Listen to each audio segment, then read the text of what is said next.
Bueno, como les había prometido, vamos a empezar a hablar de la deuda, del origen de la deuda y qué es lo que pasó a través de los años y por qué hoy estamos como estamos. Más allá de los discursos, los mitos, las falsedades que se tiran.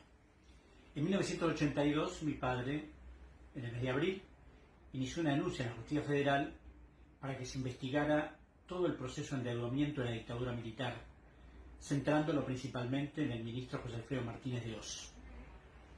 A partir de ahí comenzó un largo proceso en la justicia donde cambiaron un montón de jueces. Primero Martín Anzoátegui, después estuvo el doctor del Castillo, José Nicasio Dibú, Rodolfo Wexler, hasta que terminó con el juez Jorge Ballestero, que en el año 2000 dictó una sentencia, una mala sentencia, porque decretó la prescripción de la acción penal por el tiempo transcurrido. La denuncia se hizo en el 82, la sentencia se dictó en el 2000.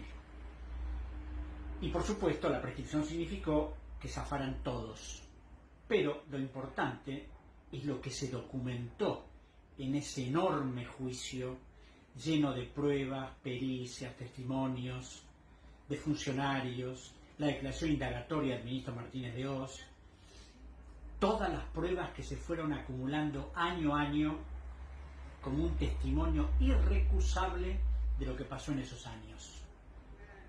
Fundamentalmente, el juez se basó en las pericias hechas por peritos de la Justicia Nacional y peritos que fueran designados profesores de la Academia Nacional de Ciencias Económicas y de la Facultad de Ciencias Económicas de la Universidad de Buenos Aires, que determinaron, primero, que la deuda de la dictadura no tenía justificación ni económica, ni administrativa, ni financiera, que en una enorme cantidad de casos se desconocía el destino de los fondos, que además de eso estaban probados los ilícitos denunciados oportunamente.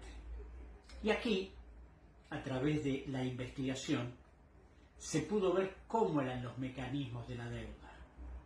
En principio, la Argentina se endeudaba cada 3 meses con bancos del exterior, necesitara o no la plata.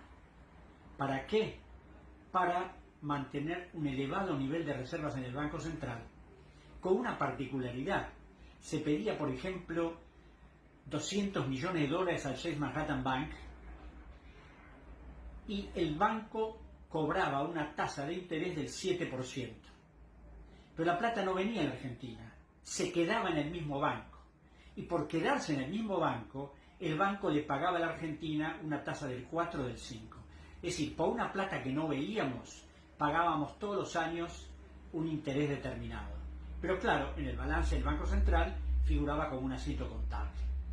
Otra de las cosas que se probaron es de que se contrajeron préstamos por parte de funcionarios, por parte de personas que no eran funcionarios del Estado y que en su momento después fueron autorizados por el gobierno.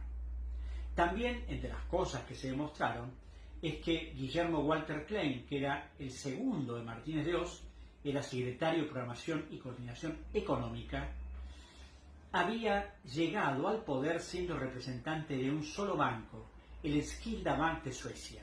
Cuando se fue del gobierno, al mes y medio, representaba más de 20 bancos. Además de que cuando se allanaron las oficinas de Klein, en la calle Lavalle y Libertad, se secuestraron una enorme cantidad de carpetas, más de 200, y documentos que demostraban que todo el proceso de endeudamiento se fabricaba en esas oficinas y después era instrumentado por el gobierno. Uno de los elementos fundamentales y que a partir de ahí el Estado abdicó su soberanía en favor de jueces extranjeros. ¿Por qué? Porque el Código Procesal Civil y Comercial no permitía que la Argentina fuera juzgada en tribunales extranjeros. A partir de una ley de la dictadura del mes de mayo del 1976, se modificó el artículo 1 del Código permitiendo la prórroga de jurisdicción. Es decir, a partir de ahí, todos los créditos celebrados por el Estado iban a poder ser juzgados en el extranjero. ¿Por qué? Porque en los bonos emitidos, en todos los contratos de deuda, la Argentina se sometía a los tribunales fundamentalmente de Gran Bretaña y a los tribunales de Nueva York.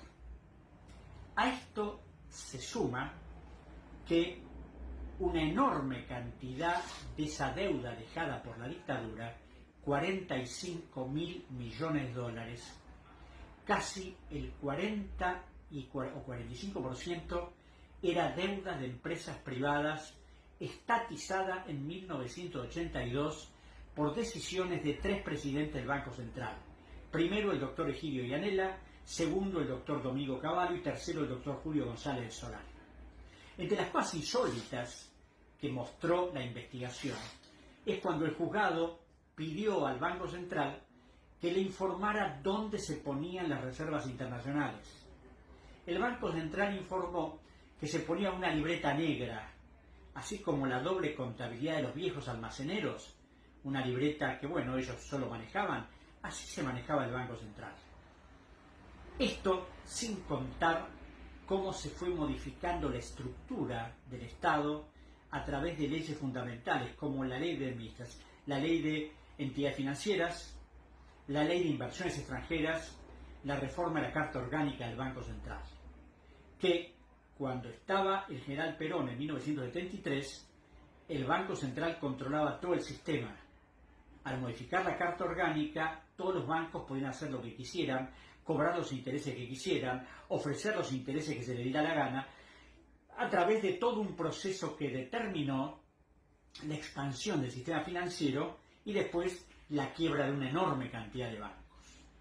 Es decir, más allá de las deficiencias de esa sentencia, lo que se pudo demostrar fue la complicidad de los grandes grupos económicos con el gobierno, de un gobierno que solo vino a endeudar al país y a destruir el sistema económico, y la participación activa, lo dice el juez en la sentencia, del Fondo Monetario Internacional, que actuaba como si fuera el gran condicionante de la economía argentina.